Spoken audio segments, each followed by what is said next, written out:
આનંદ સ્વામી સરસ્વતીનો નાનપણનો એક કિસ્સો। તેઓ જ્યારે નાના હતા ત્યારે ગાયો ચરાવવા માટે જતા। આખો દિવસ ગાયો ચરાવતા, ગાયને તળાવમાં નવરાવતા અને સાંજે જ્યારે ઘરે લઈ જવાની હોય ત્યારે તેઓ જુએ છે કે ગાયના આંચળ ઉપર જડો ચોંટેલી હોય છે। તેઓ વિચારે છે કે આજે તો આ જડો ગાયનું બધું જ દૂધ પી જશે। રડતા રડતા ઘરે જાય છે, પિતાજીને કહે છે।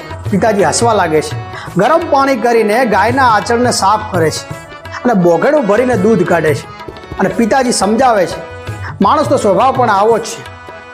અમૃત જેવું પીણું પીવાને બદલે દારૂ પીવે છે, ગુટખા ખાય છે, મસાલા ખાય છે, સિગરેટ પીવે છે।